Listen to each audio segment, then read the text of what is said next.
works. Is it flashing the little red light? How would we know? I'll have to look at it. Ah, now it's got stuck. Now it's working. Woohoo, look. So, we have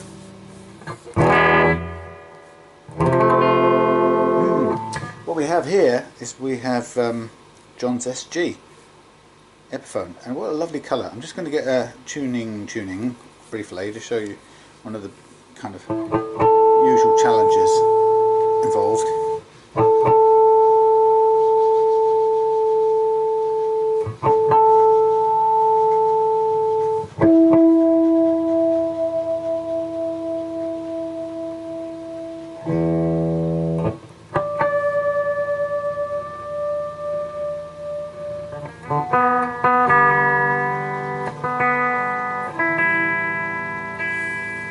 Let's go away from you. The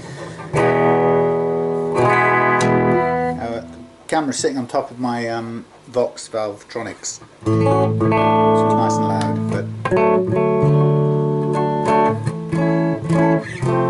So we have this very nice looking SG 400, and it's kind of a, I think it's a cherry-ish colour, but it's probably, truth to tell, it's a matte finish, sort of satin finish brown. It's a lovely finish. I really like this. This is a handsome beast.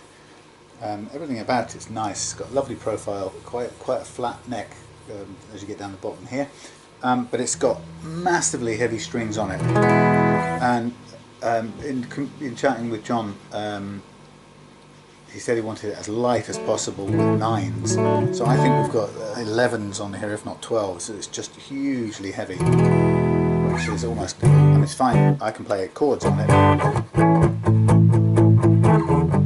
but I can't, for the life of me, bend it. I got a tone out of that, and that was it. But look, it's gone out of tune. So the other thing is, standard thing for somebody who's new, if let's say you're coming new to the guitar, and you get this either second hand or from a shop, one of the things that will probably put you off, for a newcomer, not for a seasoned player, but for a newcomer, blimey, that pulled loads out there. So let's have a listen now. There's so much slack in the strings from the shop or wherever you get this from.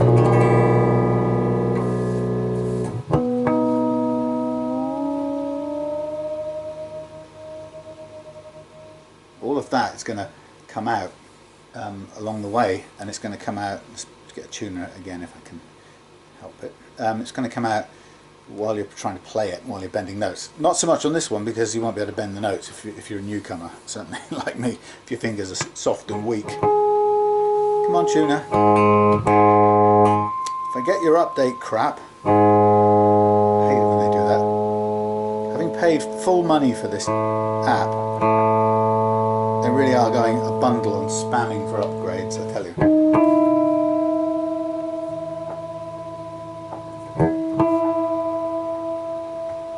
So there's loads of detuning.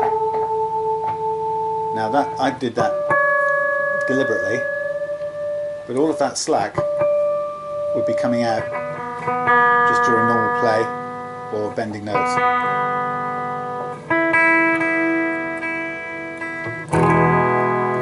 So,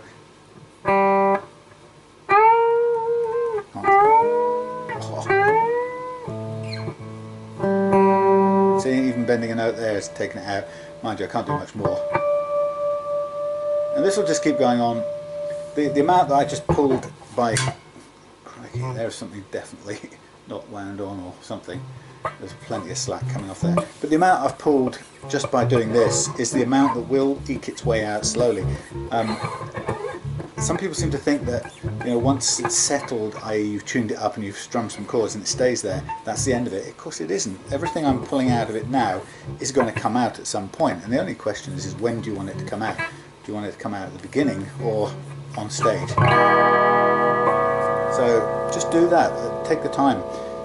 But you know, it's one of those things I kind of gripe about a lot, because clearly maybe second-hand sellers and or retailers or whoever, you know, wherever this came from, this is where the things can't just work. They obviously haven't done it. So it takes about 15 minutes till you've got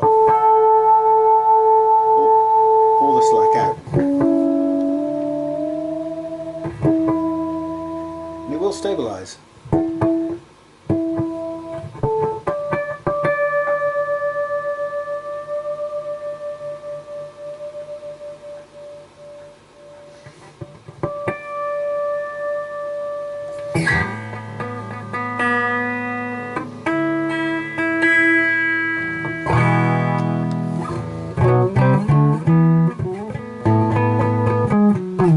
So anyway, so for a newcomer, having bought this guitar, it's a beautiful looking thing, but right now it's set up much heavier gauge than most newcomers would probably be comfortable playing. Very heavy, 11 or 12s.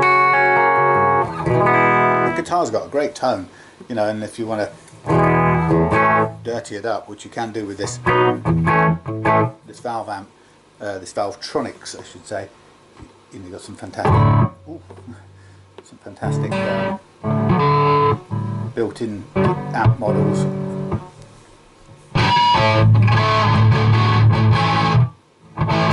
Still sounds a bit out of tune.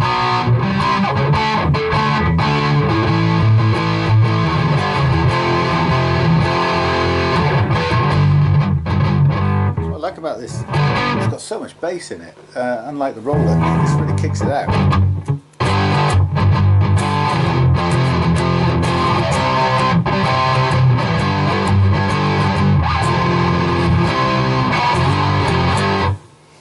Anyway, so what am I going to do with this? Well, I'm going to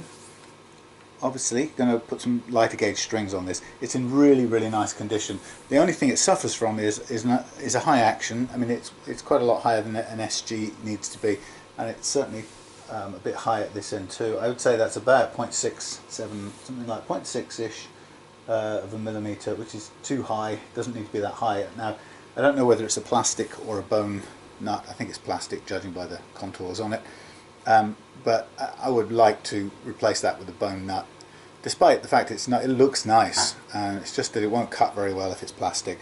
We won't get the accuracy on the action, which is really important, and not as much as the action, well, as important as the action is the free travel of the strings through the slots.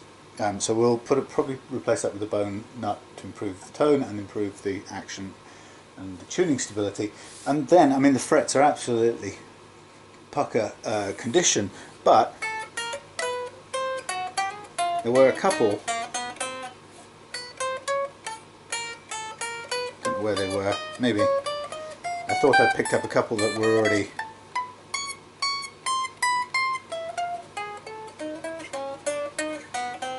don't know, I thought there were a couple that were a bit off, but in terms of buzzing, zizzing, but either which way we'll find out pretty soon when I lower the action. Anyway, so I'm going to go out to the workshop to do that, so I'll see you for the next bit. But wow, what heavy strings. I'll double check my emails to make sure that it was John that wants the 9s on here, but I'm pretty sure it is.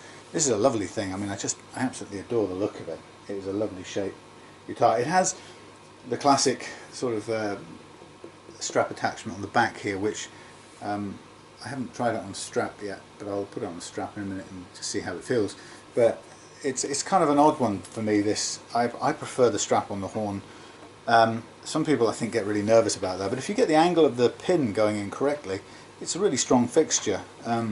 This one forces you to half turn the strap, and for me there's a risk that it comes off a bit too easily. I guess you can always use an extra strap button thing, but anyway, that's how they come.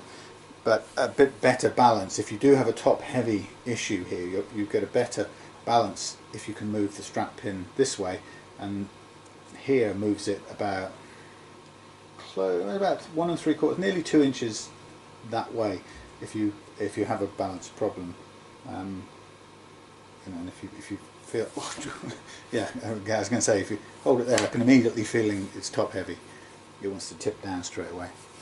Okay, see you in a minute. Undo, fire. Okay, that's interesting. I'm just holding off going out to the workshop for a minute because I have to dispatch some guitars. So just coming back to John's SG a minute, I just checked back on the email exchange, and it is 12 gauge, and that's John said in his email maybe it's the 12 gauge and the high action that's contributed to the person selling this. So it was bought second hand, but you know, for a newcomer, it would be unplayable in that state. It's just too hard to play for the state of the high action at both ends, and also this kind of cables. It's transatlantic cables for strings. I know a lot of people like that, and if you've got really strong hands, fantastic.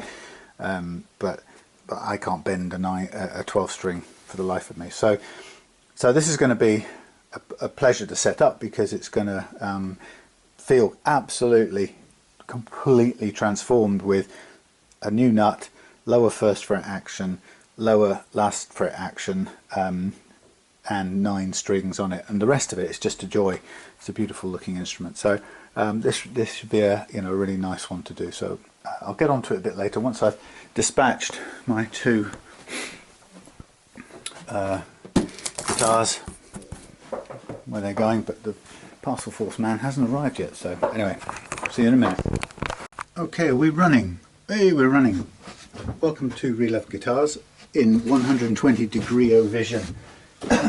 So tonight, should have been today, but it is tonight, because the collection was pickup was a bit delayed on a couple of guitars. I had to go out back to customers, back to customers, and so as a result I got to spend a lot of time indoors waiting, which is how you have to do it. But anyway, they successfully went off later on, so right now that's good. So I'm back on a mission with John's Epiphone SG400. And this is a guitar that he bought second hand recently. I don't know how this is going to look in this camera view, but anyway, I'm hoping that you're going to be able to see everything, but I think I cut all of my face out of it last time, which is a bonus for everybody. But there we go. So this is what he tells me is a Epiphone SG400, and I'll take his word for it. I don't know that too much about the tiny differences or the models, but this is a beautiful beastie. Really is a nice finish. It's sort of brown with a hint of, it's kind of an oaky colour. It's not ochre colour at all. It's a hint of kind of red in there, but actually it's mostly brown in this light, but indoors it looks a bit redder. So it's kind of got a cherry feel, but it's also just a complete sort of silk finish to it, which I think is really attractive in this guitar. So yeah, there we have it. Oh yeah, we saw it a bit earlier on indoors, so I can just get straight on. One of the things I didn't notice earlier on is the joint on these things, and the joint runs across there like that, so that's an interesting construction. Yeah, I guess, yeah, so it's across the top of the head stock there. Anyway, but it's a lovely looking thing. The first thing, as I discovered playing it earlier on, is it's got 12s on, so that neck is under a hell of a lot of load at the moment, which I'm going to need to remove, because to do any setup work on this I'm going to need it with 9s on. So I'm hoping I can find a set of 9s from somewhere, meaning I don't have to lose a set. But everything else about this is in brand spankingly new condition, or as new condition, so it should by all accounts set up beautifully well. I'm going to take these off and keep them for, I suppose, sacrificial strings somewhere else, although it's quite when I'm going to be needing to use a set of 12s is anyone's guess. But this is amazing how heavy duty these strings are. But having said that, the neck was clearly, oh, the nut's just loose, which is okay. That's sort of kind of helps me a little bit, because I can pull it out and change it without having to break any lacquer seals or anything. There we are. Hope if I wound the right one.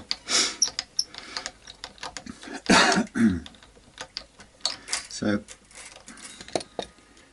this should, it's always famous last words, but I'm thinking this should be a straightforward setup. And the reason for that is the almost brand new condition of this guitar, plus the fact that it's an SG, and it's a quality SG, being an Epiphone, but it also being just in really nice finish or nice condition. So out comes the nut. Now this is a sort of vitreous, I say vitreous, it's probably the wrong word, but it's a very rigid and brittle plastic, and it really deserves to be replaced with bone nut. So I'm just going to check the spacings to make sure they're the same. They are identical. So that is a straight out swap. Now whether that's actually high enough for this, put this in some spares, but I'm very unlikely to ever use that again, since it's not bone. I'm just going to double check this is the highest one I've got, because if it isn't high enough, I may have to shim it. That one, no, it's about the same, isn't it? Just double check visually. Yeah, they're the same. Yep. Yeah, so it's one of those situations that if for example you end up in a situation where the nut, the tallest nut you've got, the standard nut, new nut, doesn't quite reach or isn't tall enough for the guitar, it could be because the nut slot is cut deeper than normal or unusually deep on this model of guitar or whatever, but it's not a guarantee that your brand new nut will fit. So in those circumstances, unless you have a supply where you know there are you can get hold of a particularly tall nut, then the only options really are to either to cut a custom one from a blank, which is quite a long drawn out bit of work actually, or it's if necessary to do a shim. I'm thinking though this should just about make it, since it was okay before, and we're really only going to do, if anything, a little tiny bit of fret leveling I suspect will be needed on this. I kind of anticipate some, but I don't think it will be huge. So I don't think we're going to change much, but we shall see. We have to go low, quite low, because the original action was quite high, but it all depends where we sit when we get these strings, or some new strings back on. But they're going to be sacrificial strings, so I'm going to get a set of 9s from somewhere, an old set of 9s. If necessary, it might be smart to take them off that Telecaster down there, because I've got something to do with that. I've got a pickup to replace on that. So it's a T style, it's a custom, homemade.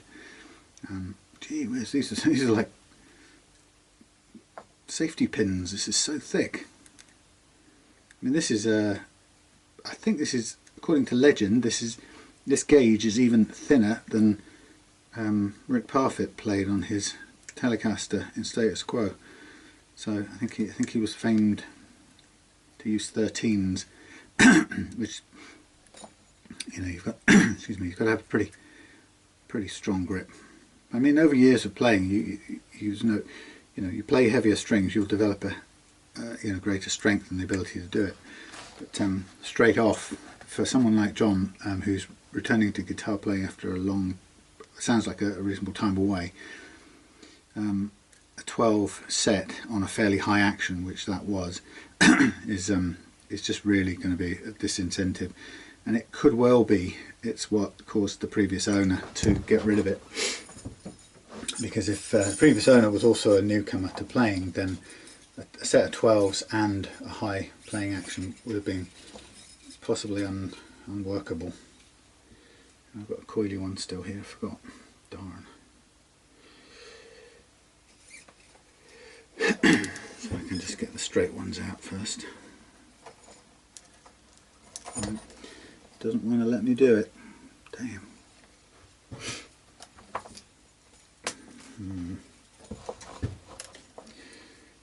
Sorry, this is just being a pain now. I'm going to have to straighten this bit out, or else we'll never get this one out. It's only so I can use them again sometime. If I wasn't being sensible, I would just snap them all and cut them all and have done with it. But it's worth having a heavy gauge set somewhere, only because if sometimes somebody asks for them to be put on, or for a guitar to be set up that way, and I suddenly find myself with one set of 12s to use in the actual setup, and then another, I'll need another set for the sacrificial strings. So, so I can get these out now. There we are.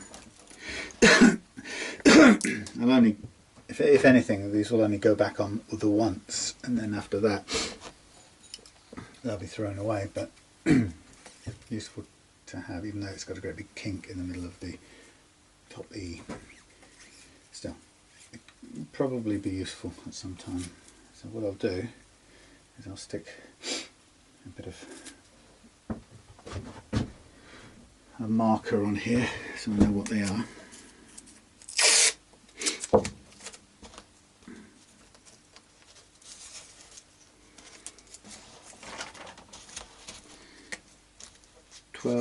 And it was SG, so I know what length they are. No good if they're not long enough to put back on a Strat or something. I'll just put them there for now.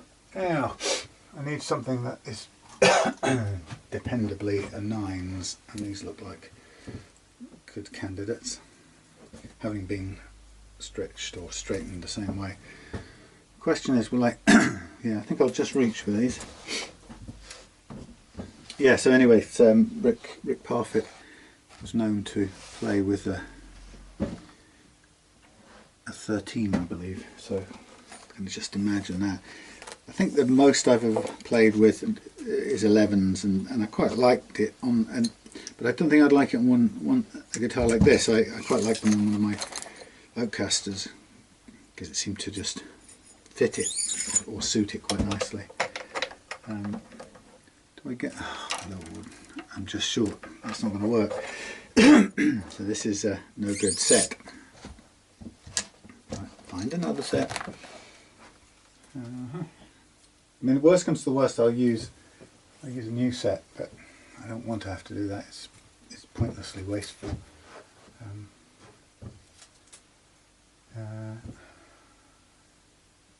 Okay, 12 SGs. We know what these are.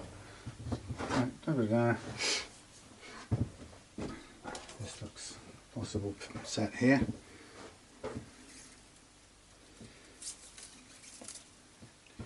Again, let's try the.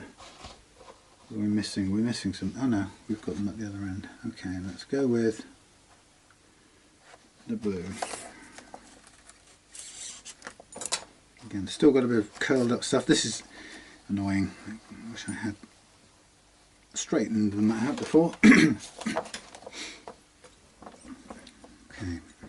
let's try this one. Yes, we will just make it. Only just, but that's fine. At the moment the nut is still loose, which will be okay for a minute. I won't boil it down or anything unless I have to.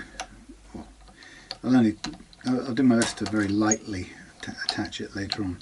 I'm just looking at the spaces. Okay, so that's actually quite low, so whether or not we've got the right height of nut here, whether this was an unusual, some sort of unusual height, I don't really know. Let's see what it looks like when we've got all the strings back on, or a set of strings back on. Yeah, this has come off an SG. I think this has probably come off my Rally, this set. Okay, so for people who've seen my stuff before, they'll know what the process is here. For those who haven't, I'll just talk about it as if you haven't seen it before. A Reloved Guitars setup most of the time involves involves setting a really low playing action, and the reason for that is just simply because most of the people who send their guitars to me want that kind of action.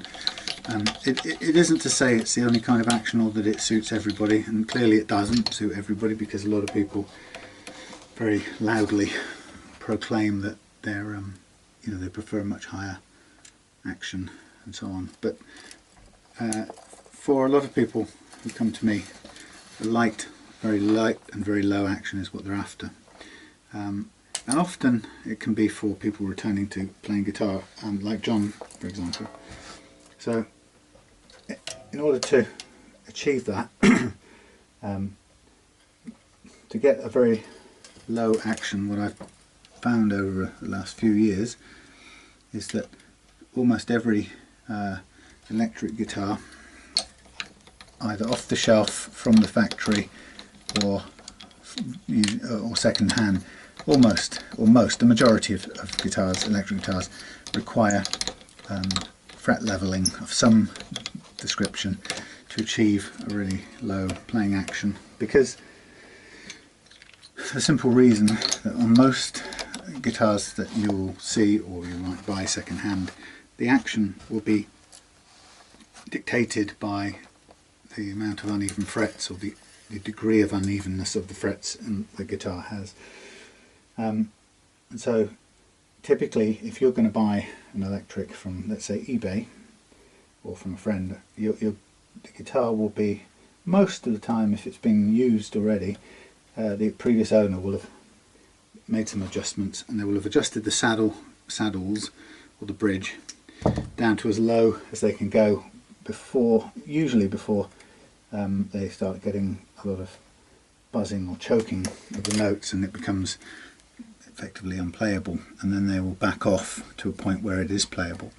And that, you can think of that point as the point at which the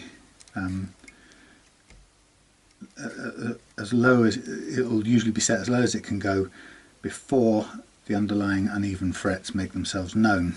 And what I've found, having done this for a couple of years now, is that just about every single guitar that comes out of a factory has uneven frets. Sort of inherent in the process. I can't get this to hold on. I have to do it the long way. Yeah, it's inherent in the process of fretting guitars. It's quite a clumsy mechanical process. So, given that just about every guitar of almost any price point has uneven frets, unless the frets have been leveled deliberately, then you can be fairly confident that the action is going to it'll be dictated by the underlying frets. And so what I like to do is, when a guitar comes to me, I like to go with what the customer says they want as a playing action. Within reason, there are some absolutely ultra low actions that just don't play very well. They just seem too low. And there's a sort of an action of around about 1.5 millimeters on the last fret and on the low E, which feels like a pretty nice playing action for most electric guitars, actually. But as I said, to achieve that, you find that you have to do some work on the frets to level them, so that you can, I'll just get this to bend upwards. These things always want to scratch the headstock as the little coiled end of string goes round, if you're not careful. Yeah, so we find ourselves having to level the frets to make it play. Now, this is telling me this nut is not tall enough. None of my nuts are tall enough. Now let's go back to the original plastic one. If I have to, I'll use this plastic one, but I'm going to have a look around, measure it, and have a look around for something, see if I've got something that is actually the same height already. But it is surprisingly tall. I've never had this problem before, so that's a little bit unusual, non-standard. There's me saying I think this is going to be a really straightforward setup.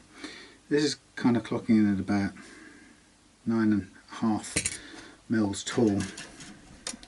Let's just have a quick look. Well, we know this one isn't quite tall enough. I say the options here are to shim it or replace it. I'll just measure and see if there are any differences in these from different batches. Okay, so that's about a millimetre lower on that one. and this one is about, that's about, it's a fraction taller. It's funny, so there are little variations but not a lot. Put that one there, put that one out of the way. And if I've got any left over from other sets. I'm sort of in the middle between the, what am I looking for? Between the G and the B, sorry, the G and the D. Halfway point. 9.2 really. 8.4, so there's about 0.8 difference there. Okay, well the option here is we either use the original, and this one's a little bit bigger, it's 8.5.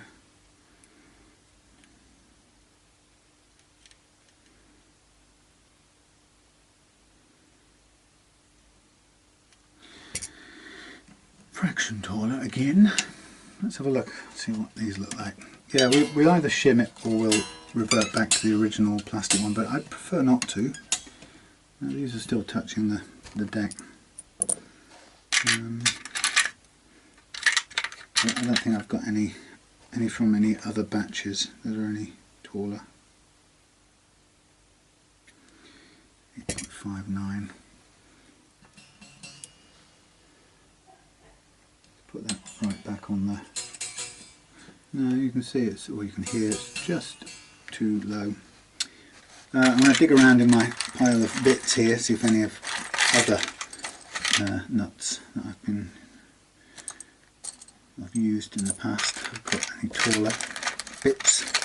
I mean, like I said, the alternative is either shim it or I just make a one from scratch, and I think realistically it's going to have to be one from scratch. What I don't want to do for a Relove Guitars service is to send this back with a I don't want to leave a plastic nut on it really, and I also don't want to put I'd rather it have bone nut on it. Now, the simplest way is to shim this, and let's just see how much it would need and whether it's at all possible. A simple bit of white plastic. Actually, it doesn't even need to be that, it could be the smallest amount. Let's cut a little tiny bit of something and see what we... Actually, I've got loads of shims kicking around in here. Let's borrow something from here for a minute. So we know we're touching the floor at the moment. I know that the tin shims I've got are exactly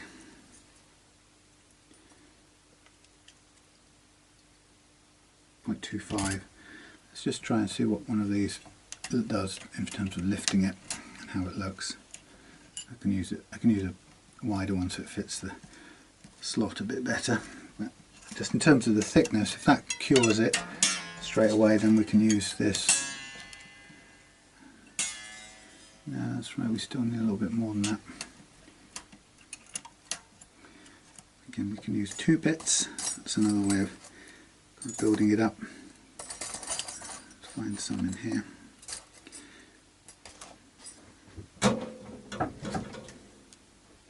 So that's 0.5. If we go for 2, that's 0.5. I might as well draw what I want on here.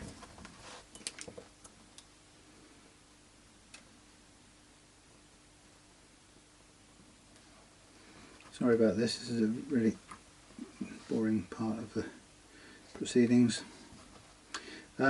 Yeah, anyway, so just to, while I do this, I'll talk about the point of the setup.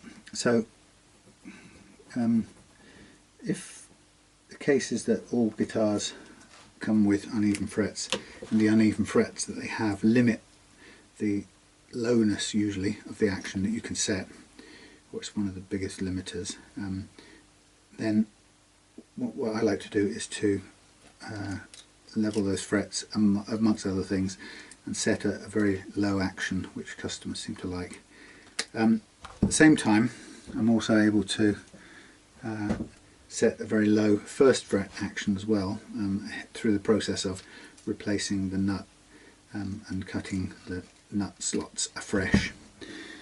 And doing that lets me make sure that the strings run very smoothly and cleanly through the nut slots, and that is half of the secret towards stable tuning, which is one of the things I like to be able to do in my setup, is to give a guitar back that plays and stays in tune.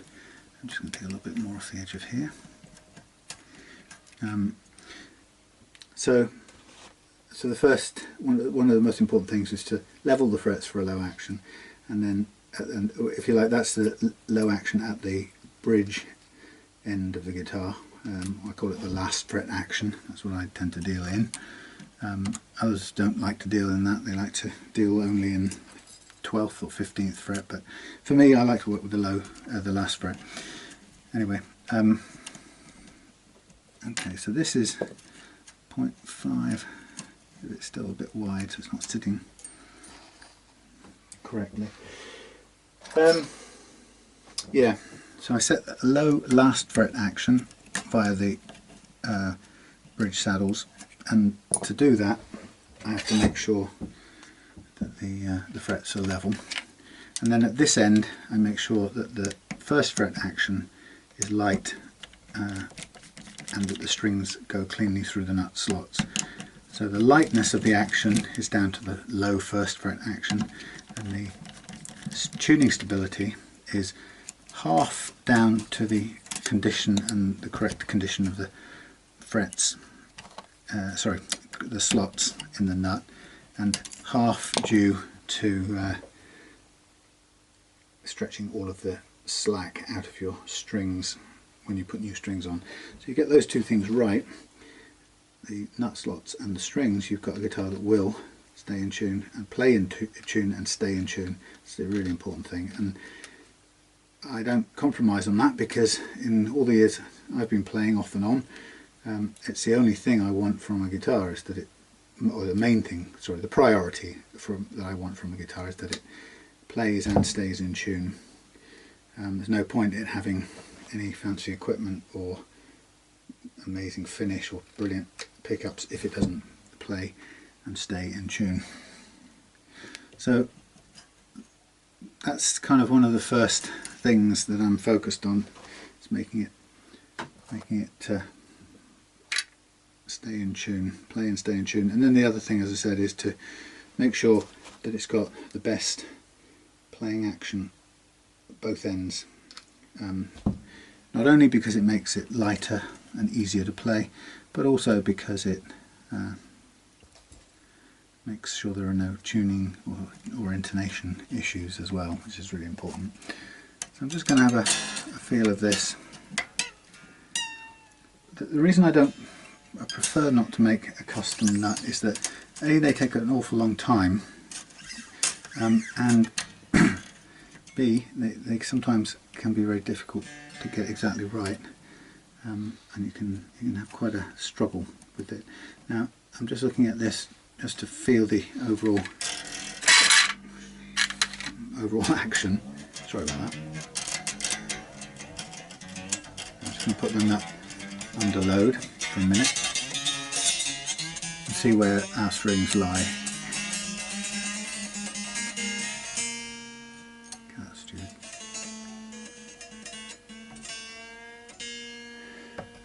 Push that in, right.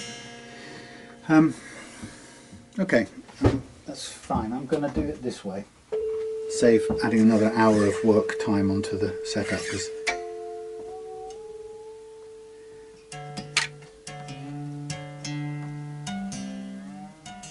that would just be more expensive.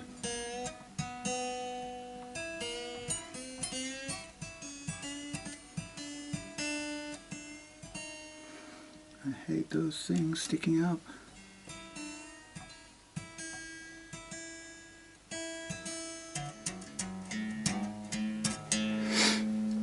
Right, for now what I'm going to do is put these bone nuts and everything back in there. I'm going to basically put all my shim bits back into here. we know that 0.5 is what I've used. It's two little bits of tin which are 0.25, quarter of a millimetre each. So we've shimmed by 0.5 to get it where I want, and actually it's almost spot on. It means that as a bonus we get very little to do to get it right. So I'm just going to give these strings a little bit of a pull. I'm just making a bit of room and getting rid of any bits of tin that I had knocking about on here. Right, so first of all I'd obviously need to trim these down a little bit, see what we're looking at and how it seats on here. That's not too bad, not too bad. Now it's barely visible that there's a gap, but it is a very, very small gap, but we'll glue them and make sure they're all flat, and they're all held under tension by the strings anyway, to hold them up. I mean, basically we wouldn't have to glue it if we don't want to, but it just makes it a little bit more permanent.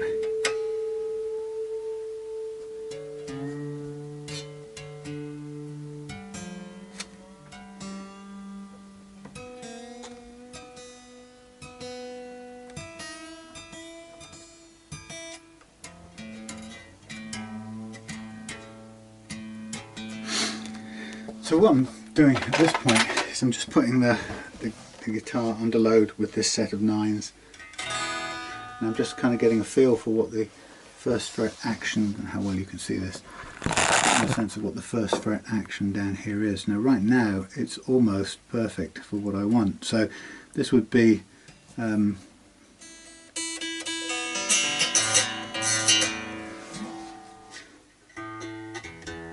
feels pretty good. Now it's going to go down a little bit, so there's a couple of things I want to do. First thing I want to do is set the relief in the neck before I do anything else, so we'll check it first. So I'm going to capo on the first fret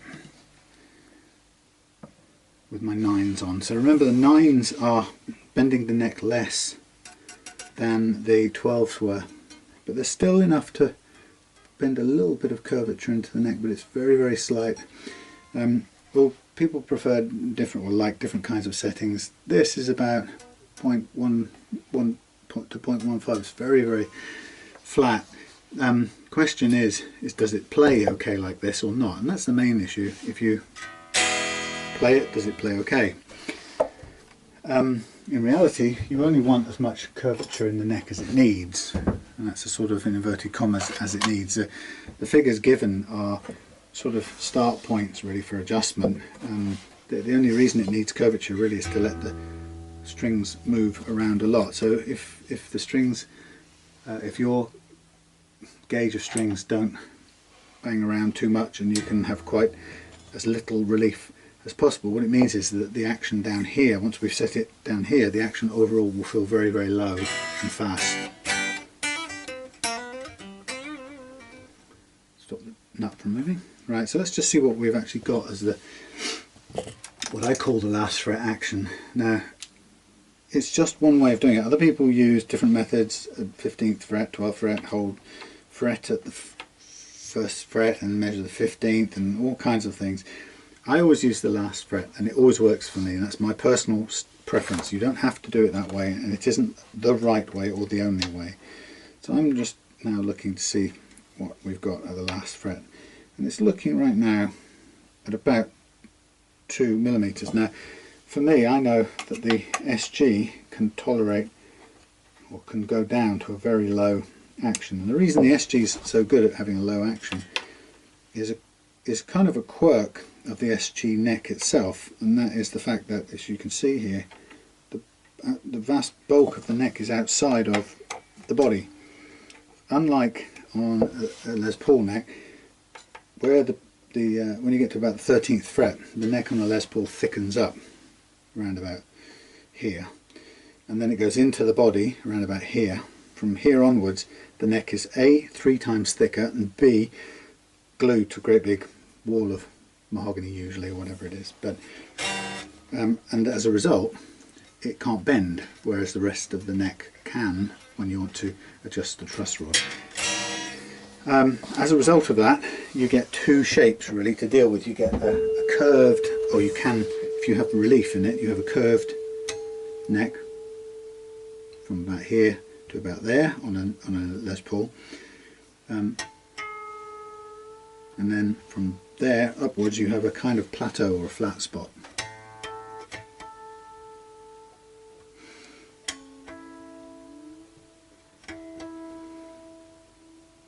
And that's difficult to deal with. I think over the years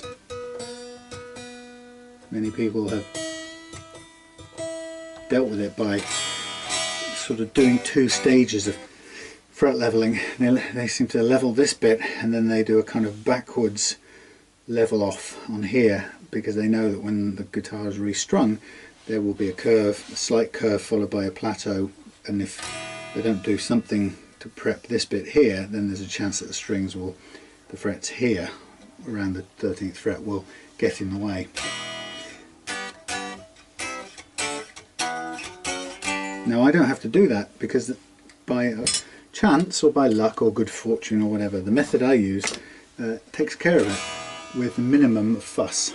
And I could kind of bore you with why, but I'm not entirely sure myself, except that I do know that it works. And you'll see, if you can stick it out, you may see how I do what I do, and you may kind of make sense of why it deals with the whole neck in one go. Now on a SG it's not a problem, because the whole of this neck is bending in pretty much one curve, but when you see what I do with the fret leveling, then I want you to kind of think of it how it would also then apply to a Les Paul with its curve and its plateau. Now the secret now is, if I've chosen an action that I want, this is much lower, or quite a lot lower than it was, we've probably a bit more adjustment to do at this end, down on these bass notes, but and I don't want to shim it in part, I'd rather shim the whole lot and then adjust downwards on the ones that need it. But so it's playing okay as an open chords, and what I really want to do now is check whether every note plays cleanly, and that's where you start to hear the effect of any slightly uneven frets. Now it's not like a criticism, the amount of unevenness is minuscule.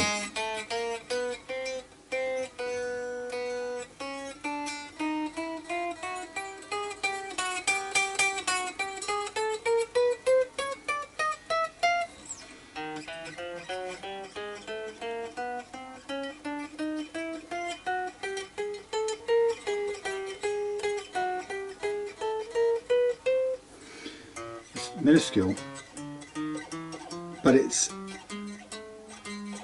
only has to be a tiny little 10,000th of an inch or something to get in the way and cause that slight zizzing noise. Now I started this off by setting a very, very low target, right, and if we're looking at this, it's barely over 1mm, so that's not usually what I aim for on an electric guitar. I like to go for a 1.5, although the point being is that most SGs can go down to about 1 on the bass note, which is a very, very low action. I'm going to go about 1.4 there, and I'm going to go about 1 there, which again normally I would go, let's go 1.1, something like that, so a tiny fraction out.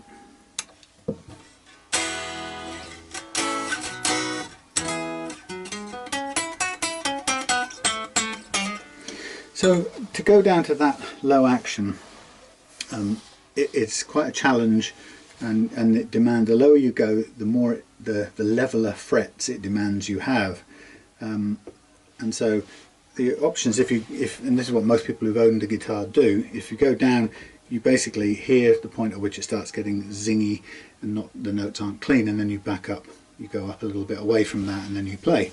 Now in this case what we're looking for is to see to set a really nice low action and to make the frets comply with that.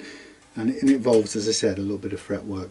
Now I'm just going to double check the relief, because in a way this is really, really low. So I'm going to make a tiny adjustment on this. There's hardly any relief, and I'm going to give it a little bit more. There go my thingies. Going to give it a little bit more. Get the right one. So to give it a bit more relief, I'm going to go counterclockwise to slacken the truss rod a fraction. It's not the right one, so I'll dig around in my box of Dr. Variables. Let's see if I can find the right one. And then if I can find the right one, I'll just make that adjustment. I don't know if it's got an American, I never quite know with these things whether it's an imperial one or a metric one. It's always difficult to get them to bite anyway when you're trying to match up. Actually it looks quite a bit smaller than that. Sure it's not one of these? Sure I'm getting...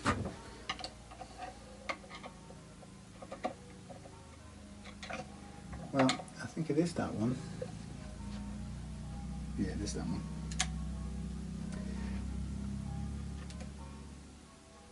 A little bit counterclockwise. Difficult access on that one, but it was the right one. Sometimes you get slightly gunged up entry to the truss rod, or just a hole, hex hole if you like. It's a hex hole. That sounds like a Spinal Tap song. Okay, that's it. That's opened it up a little bit. Now, what this may then do, if I just get another tuning off here, it's always good to get them close to tune. Close to pitch. They don't have to be, you know, concert pitch.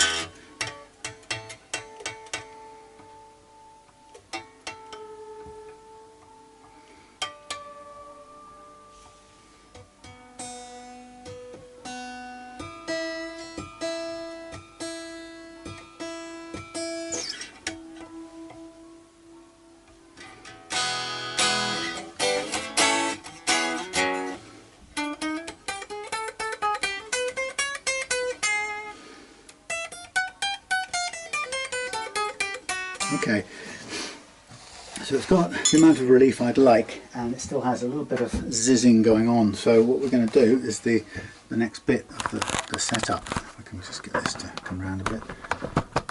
Behave. It's not a great change in angle, but hey. So what I'm going to do is I'm going to just slacken these off again. I'm going to take the nut off for a minute, and I'm going to just trim off, or trim the ends of, get that out of the way, trim the ends of these little shims that I put under, so that they don't stick out. That's the main thing. I don't want them the fingers to be able to feel them at all. And right now, this bottom one is just a milligram too long, so just trim that a little tiny fraction. Try it again, and then in fact it probably doesn't even need glue. Let's have a look at the length of that one. Again, that's slightly over too. Put them together. Yeah, I will put a tiny dab of glue just to keep them still. Okay.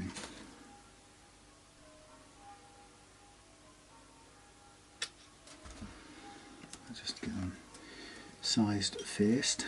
So this is tin shims. Right, they'll sit down there very well. It's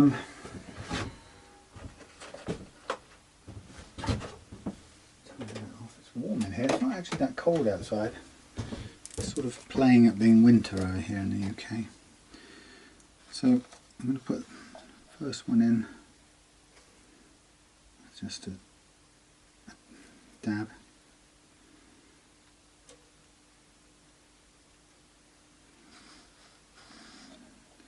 And a little dab on top. Get that out of the way for a minute. and push this into place. Did I just miss out one of them? Am I just going mad? I think I did, didn't I? Thanks for spotting that. Good. Oh, I've got some glue on both bits now anyway, so solved that. So what I'm going to do is I'm just going to put this back under tension for a minute while it sets, or the glue sticks, dries, and then I'll take the strings back off one more time, because what I want to do is just mark off all of the frets. So I'll do the G and the D first, and then the A, and the B, just so it doesn't pull the nut to one side madly. That feels pretty good actually.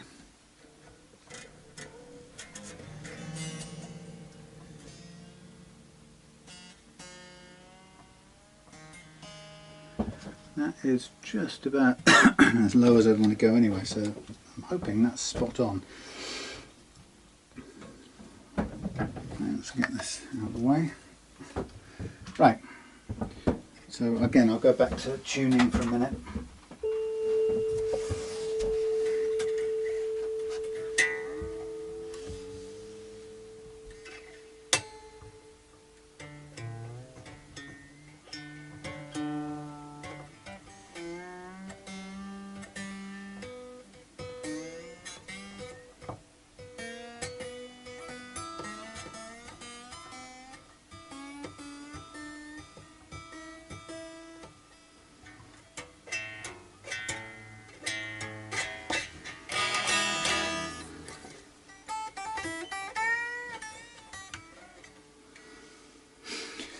Okay, again this, I'll just give it a little more pulling,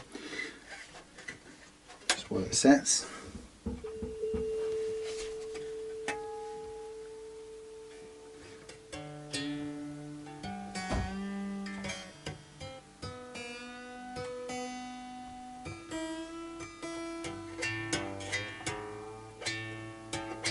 Right, so that's our neck relief set, our low last fret action, and we've got the nut in place and shimmed with a little bit of tin to lift it up to give what I think is just about a spot on action, maybe a tiny bit of adjustment needed at the other end. So what I'll do now is I'll just get my set of files that I use for 9s and 10s, and I'm just going to check each one by one. So I'm looking for a 0.3 of a millimetre action. I'll work outwards from the D. We're almost spot on, so I'll just get these lined up. 32, 42, 48, 32, 42, 48, no that's 42, 32, 42, 48, 24, 17, 13, right. So I'll go with the 32, and we are almost on the mark. Just about.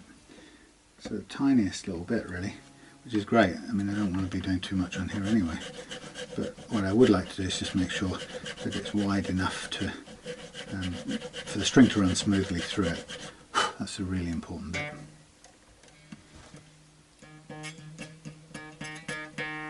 And what you can do, what I often do, is to make sure of that, I get a little V-notch and just push it through a couple of times. Now, it may partly just dig down a little bit, but we're still within the limits, and it just opens it up just slightly, so it helps to ensure that there's no snatching or grabbing of the string.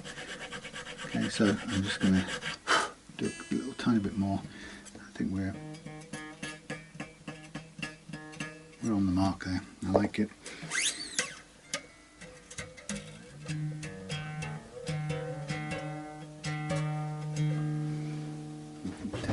No, I'll leave that for a minute. Okay, so again, a little bit to go, not much. This is a nice low first fret action anyway, so I'm going to do a little bit of work with the next file. Now these files are chosen because they're oversized for the gauge I'm using. They're slightly over 10 sized, and the reason for this is that I learned the hard way that an exact file,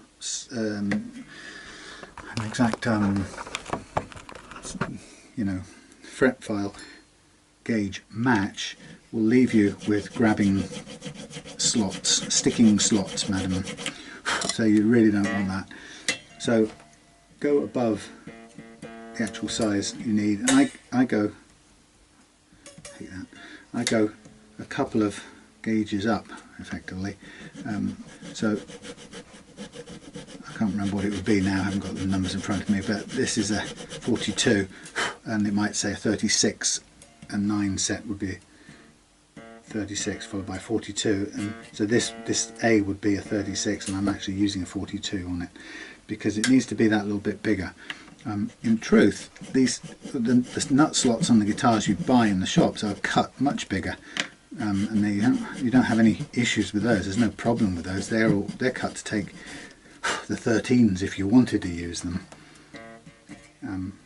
People rarely do, but you know, they have to be, you know, generic nut has to be kind of ready to accept that sort of size. So you'll never buy a guitar with a factory made nut that will only take a 9 gauge and everything else will stick. So I went, and of course starting out, I went and bought a 9 set and wondered why I was constantly getting the strings still stuck in the slots, you know, messing the tuning. That's all it's about. So so what I discovered is, just by trial and error, is to go up a gauge or so, and then you find that even though you started by going over size, you still may have to do a little bit of work with sandpaper and a blade, but it's incredibly worth doing. That's the whole point. It's a small price to pay for tuning stability once you get there. So start by going oversized, and then follow up with sandpaper. So we're nearly there. It's not far off, just little adjustments, but it'll make the lightest playing action down at the nut that you can imagine.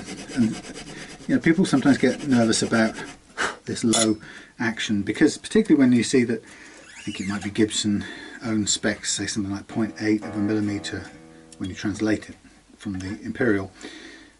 But the reason I do it this low is because after several years of doing it, what I found was that anything above 0.5 tends to cause notes fretted down here to go sharp, because you're having to push so far down to reach the fret, and it makes the string play sharp, which has a really nasty effect on your open chords. And what's particularly bad about it is that when this thing happens, if you don't know about why it's happening, for most people it's experienced as, I can't get the guitar in tune or to stay in tune, and that's how they experience it. And then they go looking for tuning solutions, often including, you know, they get all kinds of advice, including, you know, spend 40-50 pounds on shallow tuners or locking tuners or this, that and the other.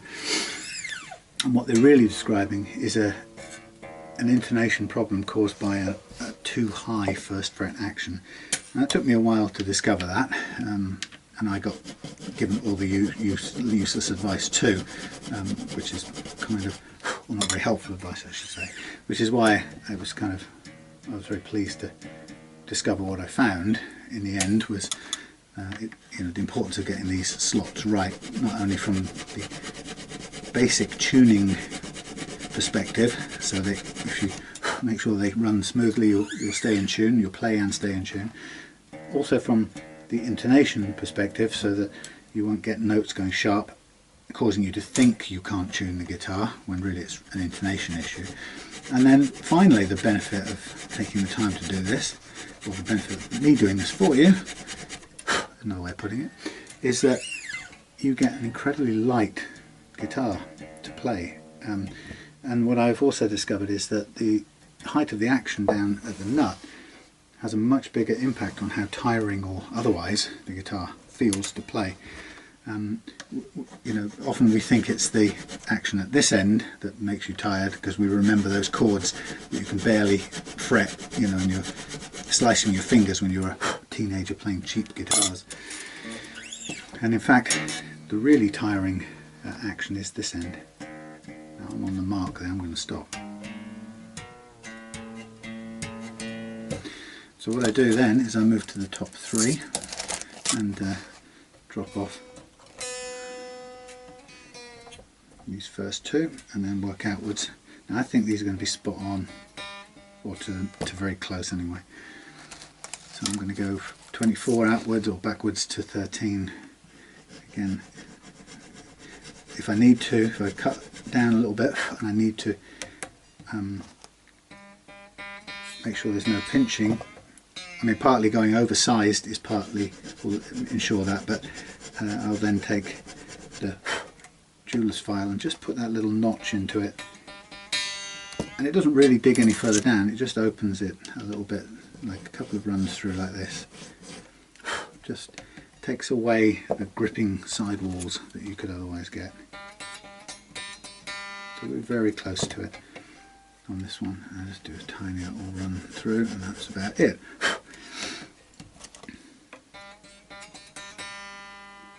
See, I can see by the gap, and I can hear by the fact that it's still ringing with the feeler gauge underneath it.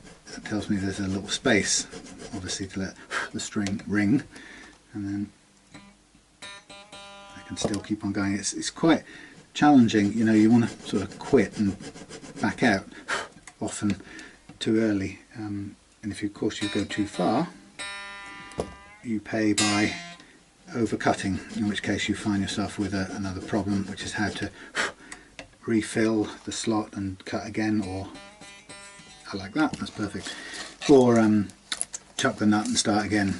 But in this case I'm happy that I got there with that one.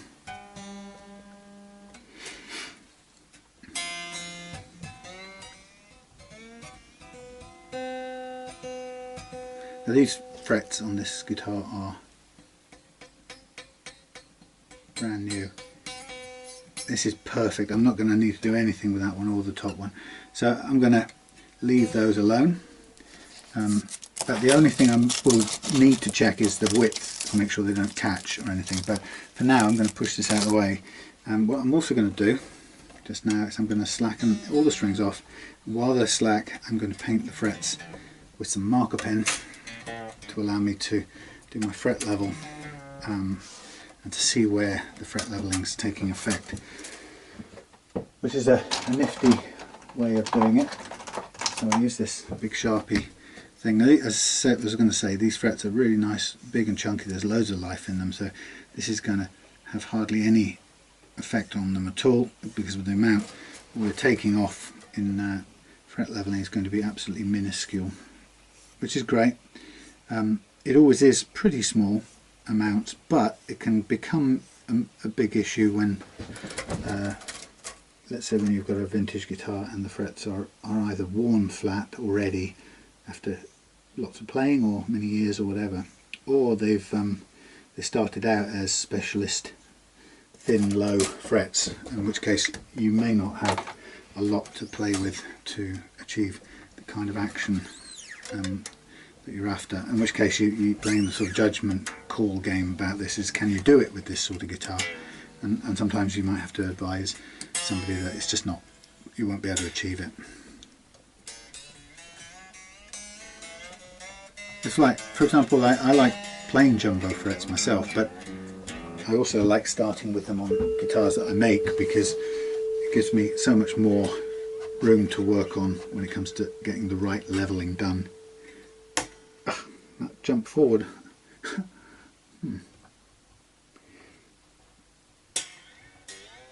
See how long that lasts.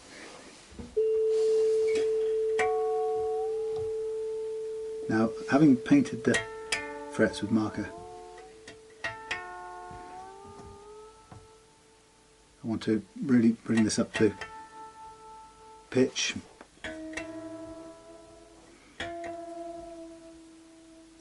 Now, if you've not seen me do this before,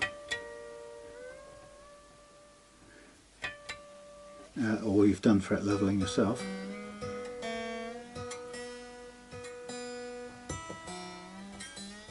Half expecting this to break.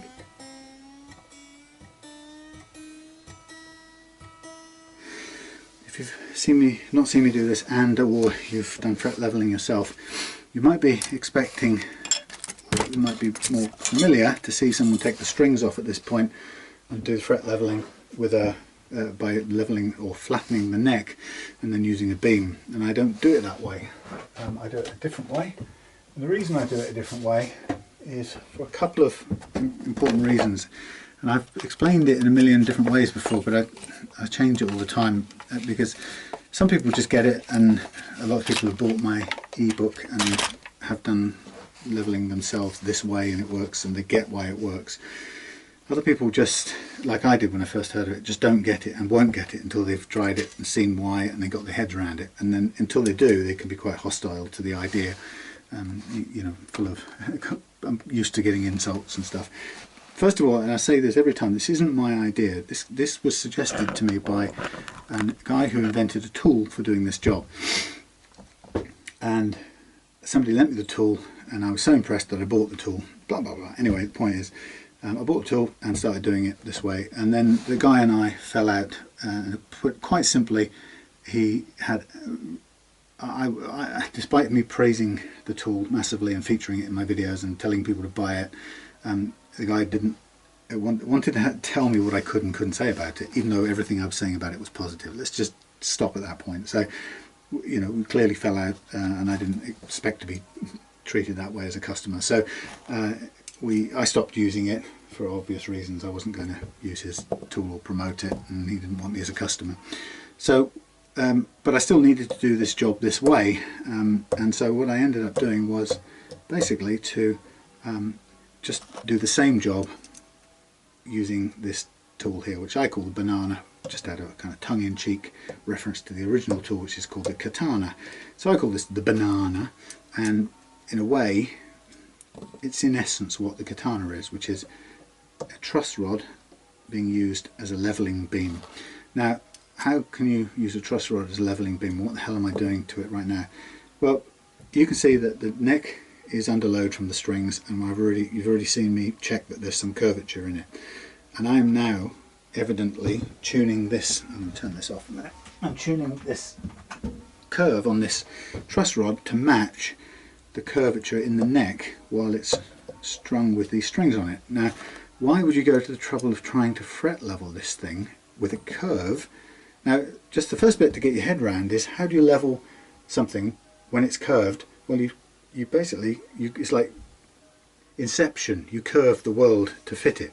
So as far as the world is concerned, it's one thing leveling inside a curved thing leveling inside the same curve. And you might as well just kind of like take some trippy acid and flatten it all out. Look, it's the same as doing it flat, which is true. But why am I doing it curved? I'm doing it curved because there's one thing that makes quite a big difference in this, and that is the longitudinal compression that the strings impose on the neck, which is made of wood and does various things when it's under load. So a lot of people build jigs which appear to simulate the curvature, but they simulate the curvature by pressing the neck into a curved shape. It isn't the same as the neck being curved and compressed, right? So what they do is they simulate the curvature, which is exact and a great copy of the actual curvature, but they don't simulate, I don't think they simulate, the longitudinal compression. And as a result, this method is a fraction more accurate, but even that isn't why I would choose to do it. The reason I choose to do it, as you'll see in a minute, is that I can stop exactly when the action I've chosen plays the way I want it to. And that's the real miracle of this little system. Now, I've used these three little feet and careful adjustments on the truss rod to make, basically now, tune the truss rod to the exact same curve as is currently in this neck. And then I put this truss rod in, which has got sandpaper on the bottom, and under the kind of weight of gravity, pretty much alone, what I do is I let it go up and down what I call the E track, which is where the E string sits, and I just let this thing do what it wants to do, and I keep an eye on it, and after a short while I let it go a bit and then I stop, and I look close up, and what I see is cutting, cutting, tiny bit, none, tiny fraction, quite a bit, a little bit, not much, none, none, none, a little tiny bit, none, quite a bit, a little bit, none, none, a little bit, some. So the first thing I know from this is that I've mapped, from having done it hundreds and hundreds of times, I know that this cut pattern indicates that I've got the curvature of this rod matching perfectly the curvature in the neck. So like I said, I'm doing a curve inside a curve, which will still give me level frets, right? They'll just be inside a curve, but they are inside a curve when you're playing it, right? Because we're going to play it exactly like this. So having confirmed that this curved file is now cutting in a perfect matching curve with the overall curvature of this neck, it's also now telling me which of the frets were high within that curve, that relative curve. And having done a little bit of leveling on those high frets, I can now play my way up and down. This neck wasn't so bad that you'd hear it straight away.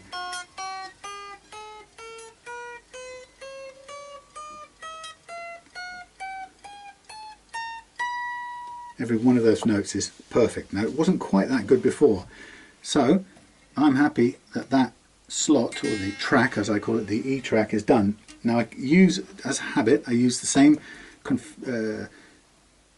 calibration of the rod for the B track, and then once I've done the same to that and checked the notes, then I will recalibrate as I move across the radius towards me.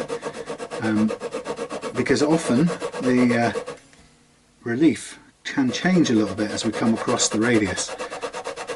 Just sort of due to just changes in the wood, really.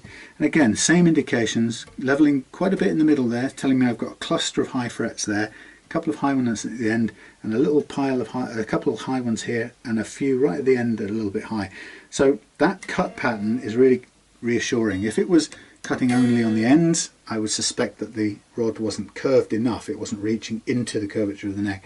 If it's cutting only in the middle, I could suspect that it might be over curved, the rod be over curved, in which case I just stop and recalibrate.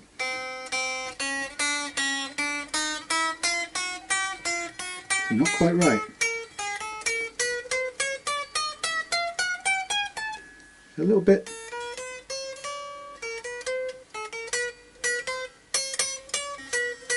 Just a tiny bit rattlier, zizzier than the E track. Now, just for my own peace of mind, I'm going to put the things back in here. Even though I did calibrate it in exact the same track before, I'm just going to recalibrate in this track again, just to make sure that the rod hasn't unscrewed itself and gone anywhere. And I'm convinced that that's still the same. I'm confident that's still the same.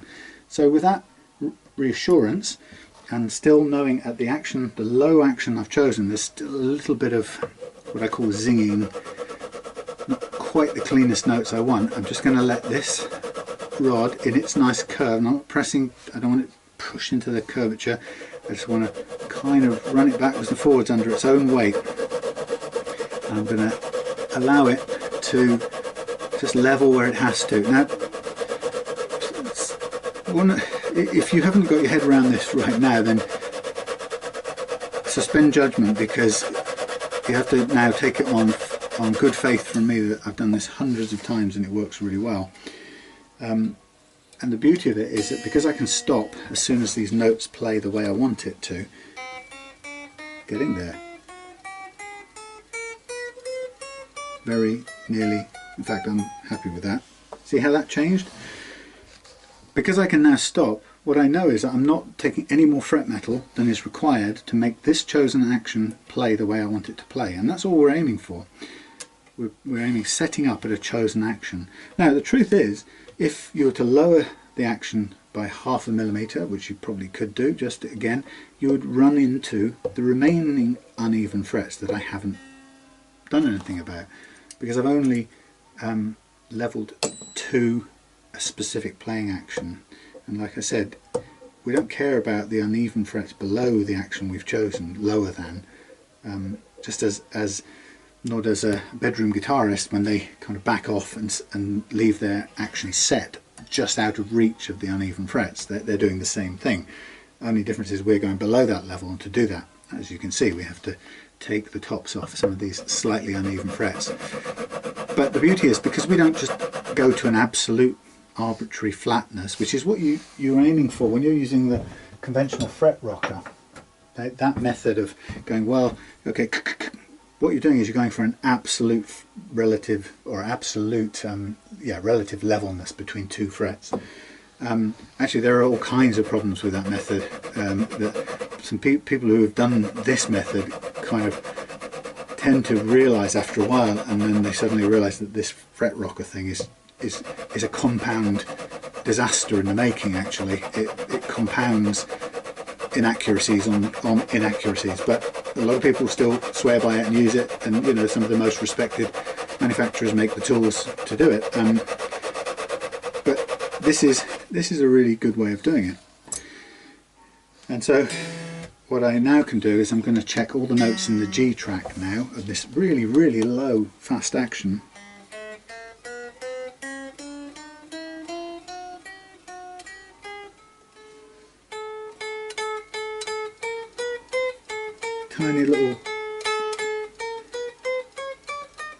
Tiny hiccup just there, but that's it. The other thing I'm going to do now, which is really important, is to bend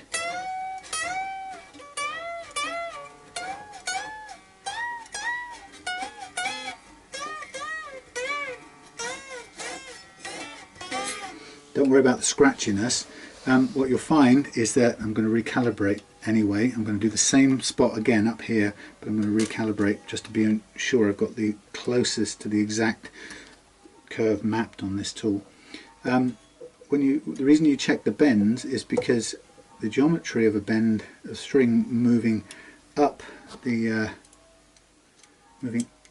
one fret, changes the picture quite a bit, because you're moving up a curved hill, but the string is going back down to the bottom of a curved hill, which is this one here. And if you think of it in 3D, it's quite hard to get your head around it. But it's really important that the clearance that you think you've got disappears as you push a string up that hill.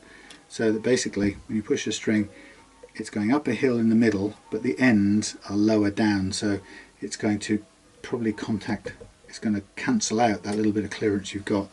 So you have to be accurate in, for example, the G track in order to bend the E up into the G track. You see what I'm getting at? And sometimes you can think you've cleared the E and the B track and you've got the notes all playing nicely, but you have to still keep on going, because you can't get in, sorry, you keep on going with the G. You think you've got all the notes done, cleared in the G track, but you can't bend an E into it or a B into the G track, if you get what I'm trying to get across there. In which case you may, at that point, you may still go take a bit more leveling beyond the point at which all the individual notes play. So it's knowing that through instinct or practice is quite a good thing. Now I'm just sort of concentrating a little bit on what I can see is a high fret right up here, which is causing that little bit of a congestion, and I can see that there's a little bit of flattening out going on here on this one particular fret, and it's this one here. So that's clearly not seated as well as all the rest. Now some people think, well, why don't you just get a hammer and bash it? I don't do that, because it's a fairly inaccurate and unsophisticated way of doing it, simply because you've no idea where it's going to be seated once you've whacked it. This way you can guarantee that even if it's not seated properly, it's probably still firmly in place. All that you'd be doing is kind of breaking the glue seal, or just hammering it further into place where again it'll be stiffly held. I would rather leave it stiffly held where it is and work down a little bit more, a 1/1000th of an inch or two off the top down to where we want it, because that way we're in control of, we stop exactly where we want it. It's much more controlled. So I'm now moving into the D track, and again playing the same sort of game really. I'm just letting the tool do the work, and I'm kind of looking out for, really sort of paying attention to what the cut pattern on the frets is telling me. I'm kind of, I can feel that I'm just sort of clattering over the edge here a little bit. That's what the clunking noise is. Anyway, so I'm just letting this do its thing. And again, it's showing me up this is still a bit high up here. So we've got one fret on the, was it 12, 13, 14, 15, 16, 17, 18, 17th. 17th fret has been a problem, or it's not very well seated. And so we're standing high.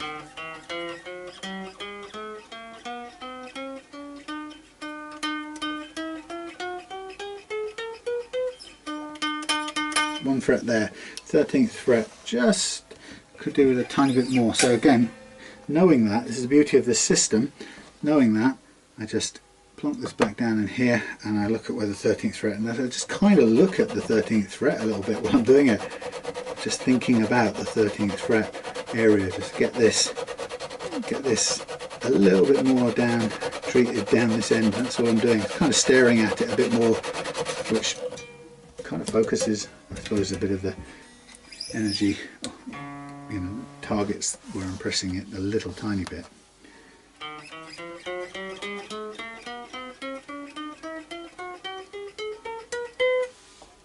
Lovely. Alright, one more, or two more calibrations, one for the A now. Now what's amazing about this is that, you know, once you've got a bit of experience doing it, you can kind of do it and do what I'm doing, which is talk your way through it and not really stop and concentrate too hard, because you know what you're doing with it, and it becomes second nature, which is a great thing. And once it's become second nature, you'll just trust what the feel is of the thing, and you trust what the fret cutting is telling you about the way things are, and then you'll trust your ears and your fingers as you feel and hear the notes ringing clearly, or buzzing or zinging, or whatever you want to call it. You'll know when it's working and when it needs a little bit more work.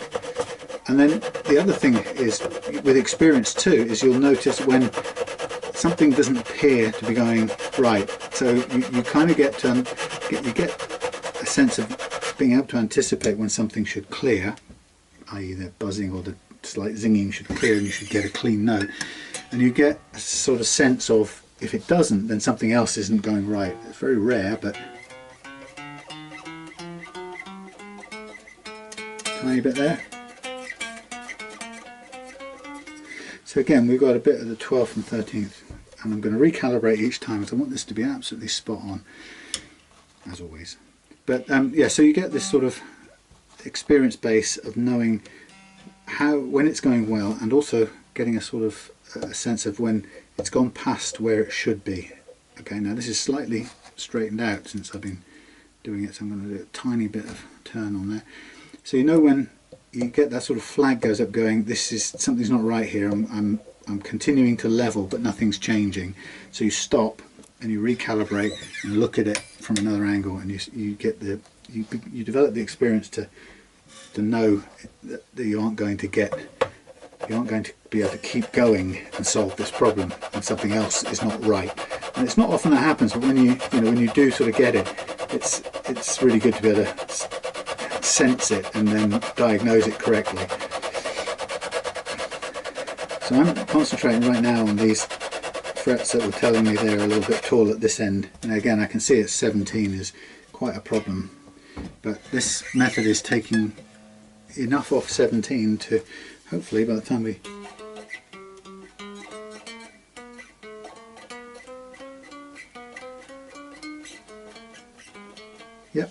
getting very nearly there, get up to a point where it's cleared that up. But again, once you sort of review the pattern of cutting, you'll see that it's no surprise that it was buzzing or choking where it was, because you'll see very clearly the frets that were high and that this process has tamed, if you like. Now I'm just now calibrating for the final E track, the low E, and what I'm using down here, by the way, is a little rubber bit of pipe for a spreader, just keeps the strings out of the way. The katana tool is very elegant, and it does this without needing to move this string, but as you can see, the moving of the string really hasn't been any hassle for me at all. Technically it changes the tension on the neck very, very slightly, and if I were being absolutely finicky, I would wish I could do this without moving that string, and that's what the katana tool does, and it does it very elegantly. It comes over and sort of slips under the string, but I'm happy enough with the results. This is it's not the accuracy I do this for, it's for the efficacy of being able to know when it's done, so I preserve the most fret metal. In truth, the accuracy of this method, let's say the katana was 100%, this method is 98%, and the flat passive method with the strings off starts out at being, let's say, 85%. It's not a hell of a lot less. In fact, it's much more accurate. It's a vast improvement from not leveling your frets at all. But with the passive leveled method, as soon as you put the strings back on and put this longitudinal force into it, it decreases, it loses some of that accuracy that method had.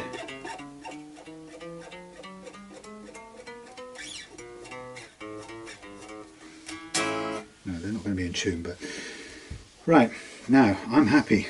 I've got a level set of frets, leveled exactly to the action I'm aiming for, no more, no less. Preserved as much fret material as possible. I've got black fingers, usually. At this point there's metal dust on the fretboard, and we're in a position now to ditch these sacrificial strings, because the beauty of this method now is the hard work's done. What I need to do next is lose the strings, the neck will relax, I don't care about that. I'm going to colour up all the tops again, and then I'm going to round off or reprofile the frets so that any of the flat spots get reshaped to a nice curve. I use a special tool for that. And once I've done that, then I will tape up the whole neck and then polish out through various grades of sandpaper and micromesh papers. Once that's done, then I'll give the whole guitar a clean, and we'll be ready to restring, stretch out the new strings, check the nut slots to make sure the strings are running smoothly, and the final thing really is then intonating, or checking the intonation and tweaking it if necessary. But the beauty of this is that the relative levelness that we've now achieved, I can take the strings off, the neck will go into a different configuration, but as soon as we put these 9 set back on, it'll come back to the relative levelness, including the horizontal or longitudinal compression that I was talking about. So we'll go back to exactly where we were now, and it'll do that every time you slack it off, change strings, put them back on, it'll always come back, and because we've set it to play at this exact configuration, every time you put the same strings back on, it'll come back to the same action and play without any trouble. The only thing that would change is if you put those 12s back on, you'd get a bit more curvature in the neck, and it would feel a bit different, but it would still play, but it would change the neck, and you might want to make a truss rod adjustment if you change the gauge. So that's why I took the 12s off, put a sacrificial 9 set on, did the leveling with the 9s, so the whole thing now is as we would play it, and then when we put new 9s on a bit later on, it'll come back to exactly where we want. So I'm just going to get straight onto this. What I will do in a minute, I'll show you me starting off doing the fret crowning or reprofiling, and then I'll go off camera until and I won't show you the sanding and all that stuff because it just goes on and on. So I'll do most of the crowning off camera, and I'll do the sanding and polishing off camera, because that takes about half an hour of aerobics, and then I'll come back as I'm taking off the masking tape, or I'm getting ready to put new strings on, and then we'll just go into the sort of final stages. So like I say, the precision work in many ways is done. It's done right at the beginning in this setup. That's what I like about it.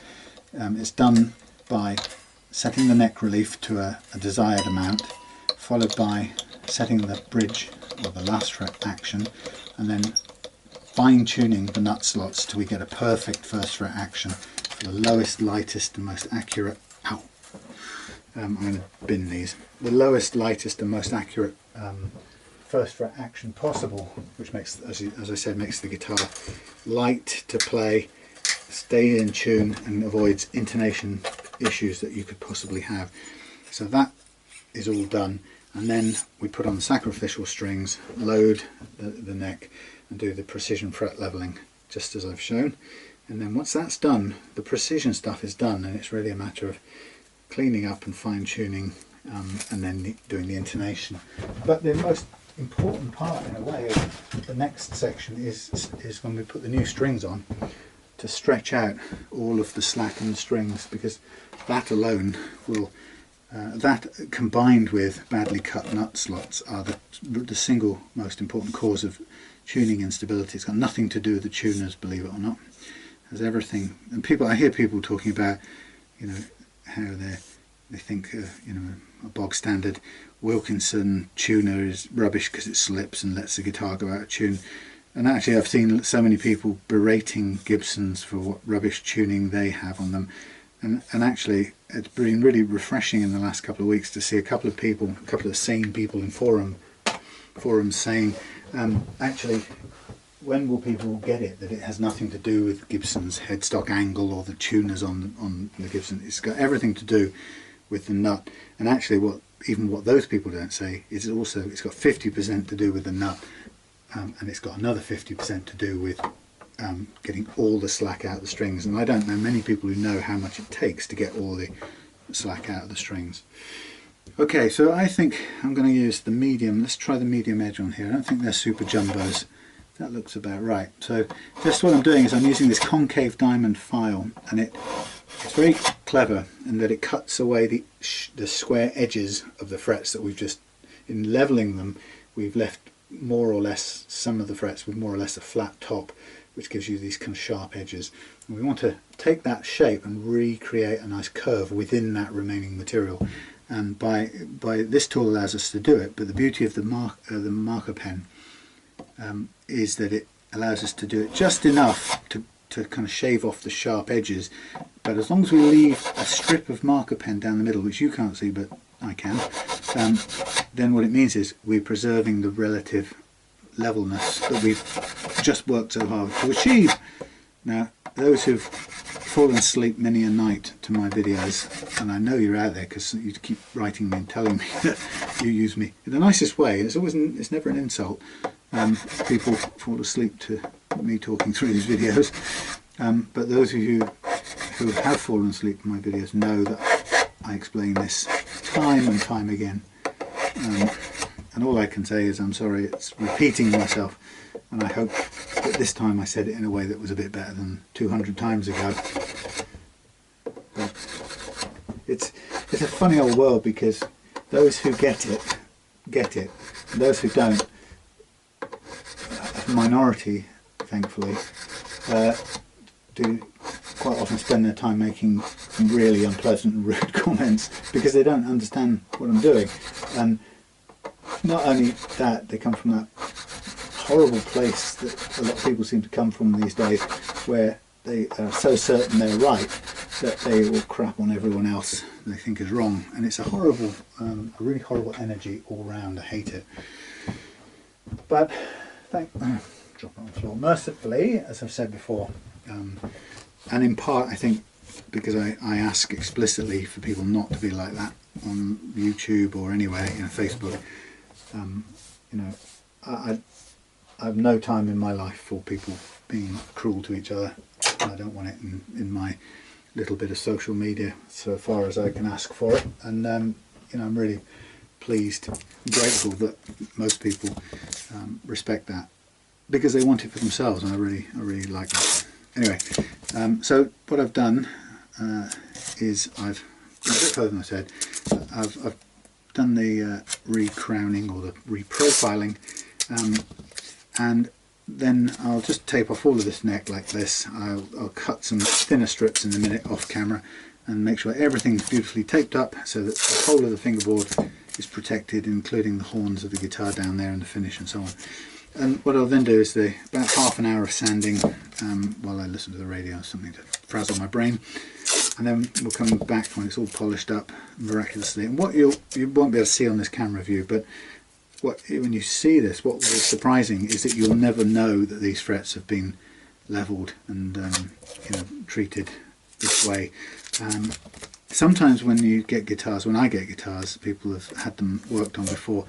Some people, I don't know why, but they just don't bother doing the reprofiling part or even the polishing out sometimes. So you get guitars that just come to you with I suppose flat spots you can see a mile off. Maybe they just they leveled them, and then maybe they went over them with a fret rubber, and that was the lot, you know. But you've got these great big flat plateaus on top.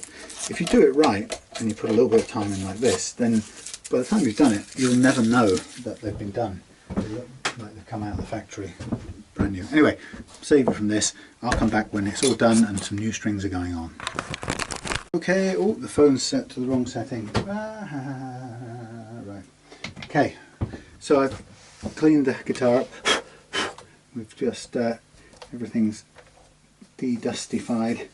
And now, having cleaned it up, I've cleaned the fingerboard with solvent. What's it called? Naphtha. So it does need, at this stage, it does benefit from and does need a shot of oil on the fingerboard just to kind of bring back its nice dark colour, because the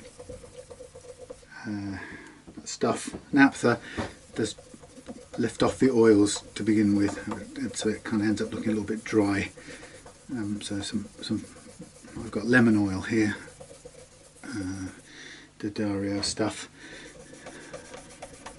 I don't have a lot of experience of lots of different kinds, so I don't have any one particular preference over any other, just what I've bought along the way.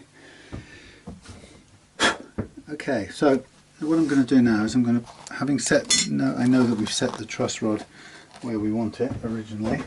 I'm just going to replace the truss rod cover, and then I'm going to get some strings and put them on. It's got a couple of little white marks on here, but what the heck. Now, for some people, because the SG has a shorter scale length than a Strat or something like that, yeah, Strat for example,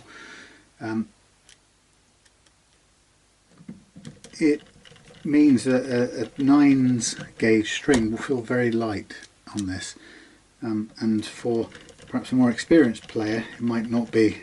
You might want to go for a 10s on a guitar like this, but for somebody who's very clear that they want a lightest possible playing to get action, to get back into playing, then I just see you running. Did I get you going? Here you are. Then a 9s will be as light as it can possibly be, and so John can graduate to 10s at a later date once he's built up experience playing 9s, and sometimes you want to move on and you never know, go up to 11s or something. But anyway, so here we have the new strings, and you can see that the oil is soaking into the fingerboard. So these are Rotor Sound strings. I've never had any problems with these. I started buying them because they supplied an extra an extra high E in every set that I was buying, and that was really handy. So I've got loads of spares around here in case I break any when I'm tuning the guitar, or sort of stretching the strings at the end. That comes in very handy. But more and more the sets I'm buying tend to come with a free strap instead of the extra E's, which is okay. I've still got hundreds of spare E's, so I'm alright. Sounds like a drug reference, but I've also now got hundreds of straps, or dozens of straps, which I really don't need. Anyway, so here we go, restringing. So I'm going to do my really familiar stringing method. You can still see the oil on the surface there. I'm going to let it sit in there, or sink in, rather than wipe it off, just because it needs that much to begin with. It's kind of recommend that you would do it for the next couple of string changes at least. So I pull the string right the way through and then pull back a fret worth on the fat strings, just over a fret, and then wind it round, holding the string taut and letting the loose string go under the held string first of all, and then as it comes round, pull the loose string up and direct the held string below the point where the loose string comes out, and that gives a sort of locking effect, which is quite handy for not a lot of string wound onto the post. it is a good idea to minimise the amount of string you have going around the post, because the post, just as any bit of string, has some residual slack in it. The more you chuck around the post, the more residual slack you're bundling up into a kind of battery pack of slack. Battery pack of slack, Jack. Which you don't want to do really, because it will just kind of ooze its way out over time. So a way of keeping the windings down to a reasonable minimum, and this is a good way of doing it as any, it's about a fret's worth, allows you to do that locking thing. You need a little bit less as you go on to the higher ones, but also there is a minimum too on the higher ones, on the plain steel strings, that if you don't get a minimum of winding on, they actually will unwind. They don't slip exactly, well they slip but they unwind because there isn't enough to hold them. So I tend to do, still based around the 1 fret's length, pull it back about a fret, and then this time you have to kind of hold it because you're working back to front, and then you have to make sure your thumb holds it so that the string, the loose bit, the extra bit goes under first time round. Flip up the extra bit, and then using a bit of finger gymnastics direct the held bit under tension underneath the sticky up bit. Now this tends to be where a fret's worth starts to look a little bit more than you need, so you can kind of go a little bit under a fret if you wish at this point, about a finger's worth less. So I'm just getting this strung up, and we'll clip all the new strings all in one go. So I'm going to pull back just under a fret's worth on the B. Again, hold it down, see if I can hold it just enough. You get the hang of doing it without having to interfere too much until it comes round again, and then you do the sort of tension thing. And you want to get that string, the tight string, to go underneath the held, the loose stub coming out, the leftover stuff. You want it under there the second time around. And I'm going to go less than a fret's worth here, otherwise we end up what seems to be quite a lot winding on.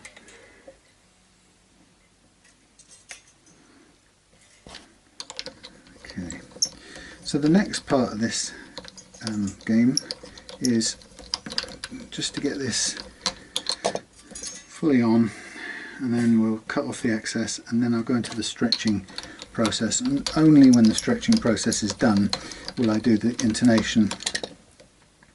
It's just a kind of process, the way around I do things, but there's the strings all on. I'm going to use the smaller, maybe I'm not, maybe I am, smaller pliers to get in. Believe it or not, sometimes I've actually cut the string next to it while I try to cut the stub off. It's really not what you want to do. So, but to avoid those horrible wasp stings that you often get, you do want to get as close in as you can, and that is where you can run the risk of snipping through the other string, but that's nice and tidy. Okay, so the first thing I'm going to do is just get the string and give it just a really good sort of upward tug to make sure it's seated properly, and it's all slack at this moment in time, and it will get very slack as I do this because it hasn't been tuned up yet. Now obviously with the higher strings, the 9 in particular is delicate, and on a Les Paul or an SG this bridge is sharp, and if you start yanking this thing around right now you do run the risk of breaking a string. So I'm going to tune up relatively.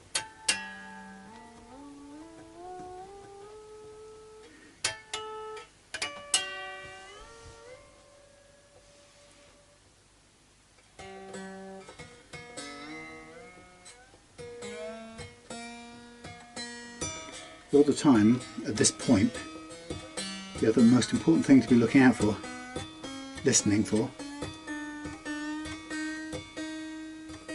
is any pinging of the nut. If you hear any pinging here, it means your strings are catching, and this is going to provide you with tuning instability. Once we've taken the slack out of the string, that will be the only other source of tuning instability. So here's how I get the rest of the slack out, is to physically push and pull the strings so the pressure is on this point here, hopefully not over the sharp saddles. So you're just doing most of the stretching with your thumb and forefinger, and if you can, a bit behind the nut as well, because that's going to hold residual slack. And the idea is you want to do this about 4 times. You've got to have the patience to do it, but if you do it as a player, it means you can pretty much, with a few more bends and big stretches after this, you'll be good to go, and you can play and rehearse and gig or whatever without the worry of it detuning madly after every song or solo, or halfway through a song, which otherwise you won't have any control over. So it is really worth it. And if you're a seller, ping, ping, that's the D, right? So the D is tight. And it's not surprising in a way, because it's going sideways, so it's not a clean run anyway.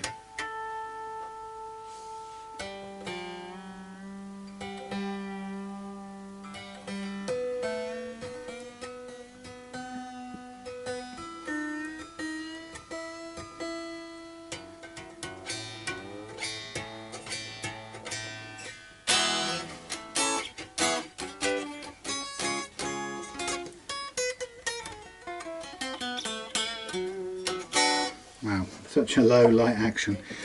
Okay, so we go at it again, more stretching, and again we're just looking to ring out, manually ring out. People sometimes say, oh, can't you just tune it up a tone and leave it overnight and it will be fine by the time you come back in the morning. And the truth is, you can believe that if you want, and you can convince yourself that works. It doesn't. Once you do it this way a few times, you'll understand why that other way doesn't work. That you're physically working hard to get the slack out of the string this way, and even when you work hard physically, harder than you ever bend the guitar string, you'll still note that it will go out of tune for several times until we've physically squeezed everything out of it. Now that isn't going to come out without you doing this, and there's no other way of achieving it.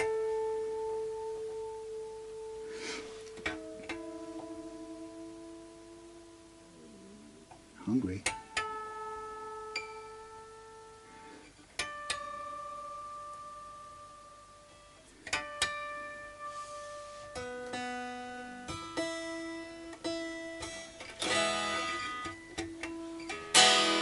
Now, I can tell you straight away, the D is grabbing the, or gripping the string. So we're going to get a bit of 600 grip and a little bit of a blade. And with that, I'm going to get the D out of the way for a second. And I'm going to do 2 things. I'm going to first of all just lightly run it through with this thing here, whatever that was called, jeweler's file. And I just want to make sure there's nothing grabbing from the sides too much at the top. And then I'm just going to go in with this 600 grit, and I'm just going to go mainly into the slot, but I'm mainly pushing sideways with this. I'm worried about width, not depth. And then put this back in here.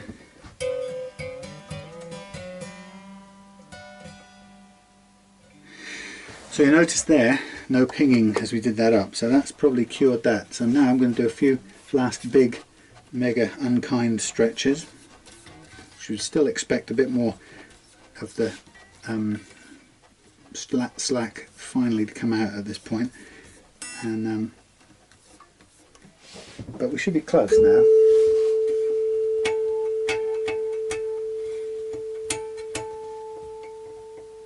Ping there.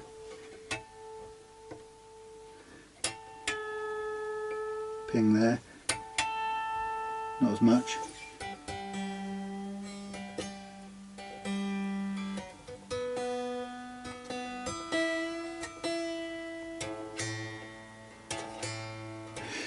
What you notice is the ones that ping are also the ones that don't feel like they're moving. When you tune them and they don't seem to respond, and it will be the ones that ping, and it's the simple reason that they're grabbing, they're sticking in the slot and it's holding onto it and stretching it, stretching one side of it rather than actually moving the string itself. So when you've finally freed it up, this method, you'll suddenly notice the string moves freely and it responds to every little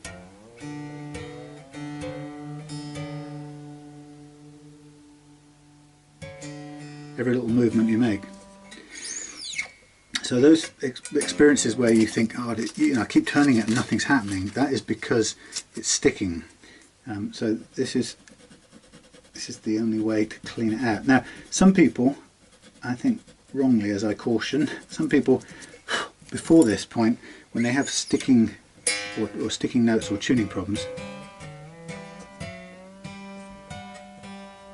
they reach straight for the graphite powder or the nut sauce or whatever the hell it is they use, and use that kind of lubricant stuff to fix the pinging and the tuning problem.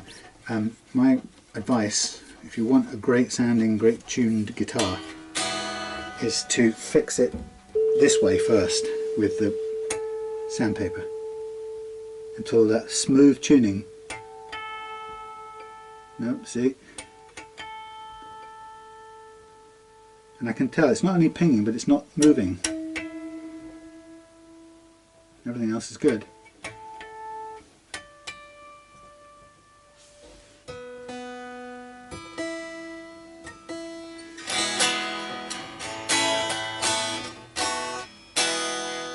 Blimey, what a light, lovely thing. So what did we say? Was that the D or, oh Christ, the D or the G, D or the A?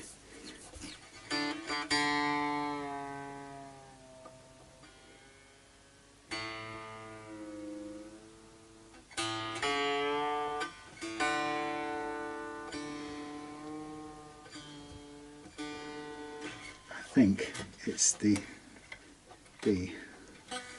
Try again. Don't give up on it.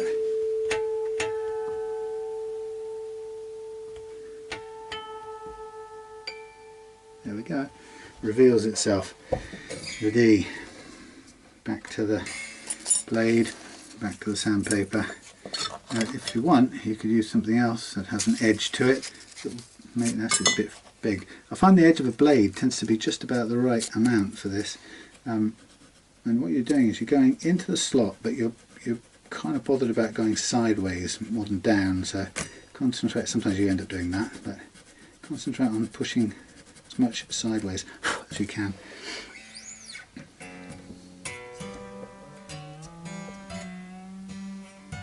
If you're doing something like a Strat, be careful that the pinging you're getting isn't from the string trees, because sometimes that happens.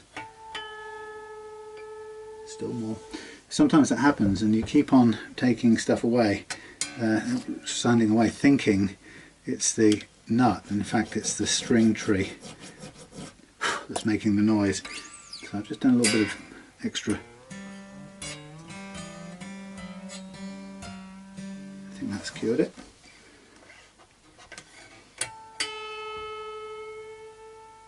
Now it's moving perfect.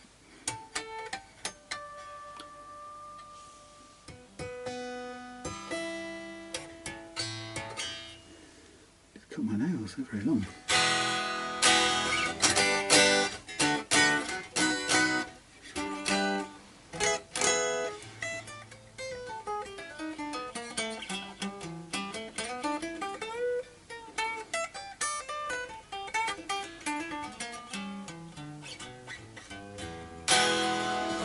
What have we got then as the action at the moment? Just tweak any last little bit. Well, we are barely over 1mm there still, and we're just on 1.1 there, so I'm going to go a milligram up here because it's just frighteningly low. And that is still barely 1.5. Again, I'll take that.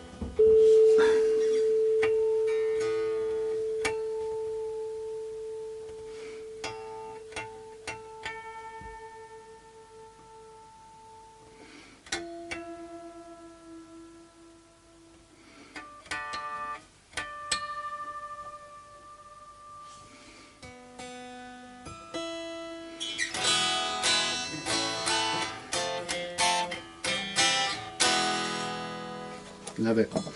Okay, now I'm going to do, whoops, last little bit now. We're on the home stretch for this one because I've got to get in and get something to eat. It's been a long day and all upside down and back front. So I'm not going to do a play of this one, it's a bit late, so I'm just going to go straight into the checking the intonation bit. And the setting looks right at the moment, so I have no reason to think it wouldn't be, but let's let our machine tell us.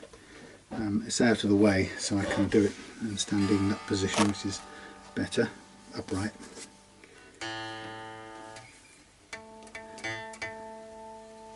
So I'm just going to last pull.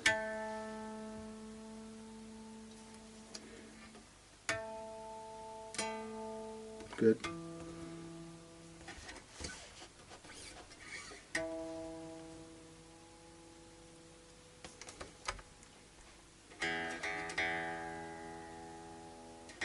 Very flexible neck, so you can get it to wobble easily.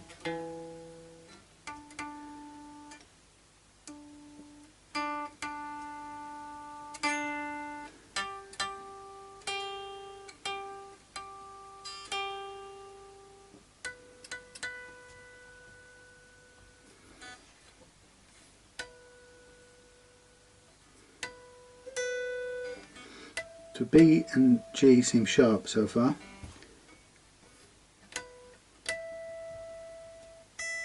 And so does E. Okay, so that means they're too short. So I'm going to push them away with a small screwdriver. So this guitar has had the saddles turned round to provide extra intonation room. So I'm going to go counterclockwise. Push these back a little bit, but we're going to run out fairly quickly, so it better get to where it needs to get to, fairly sharpish, flattish, because if this one doesn't work I'm going to have to turn this one around as well. There's a bit more room actually, a bit more than I thought. And technically I wouldn't expect it to end up looking quite like that, but it is right because of the tilt of the bridge.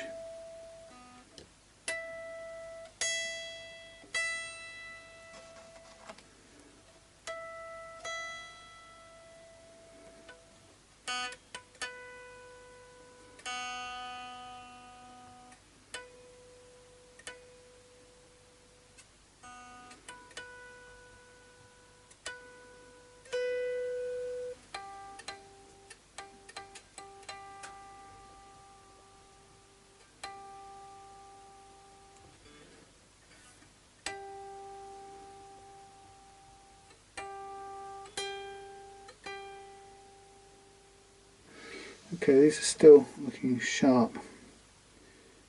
Actually, when you look at the actual position of them, because the blocks are the opposite way around, they end up looking odd, but they're not odd. It's because it's on a tilt, and B, they're the back and front from the other ones. So counterclockwise gets me to the very back of this saddle at this point, or back of the bridge. I'm going to go a couple more turns back on this one. Likewise and likewise on this one. We should be there, all things being as equal as they always are.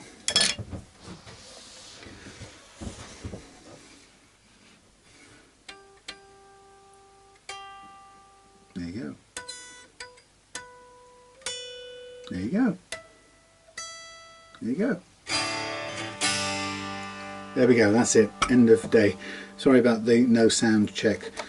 But it is done.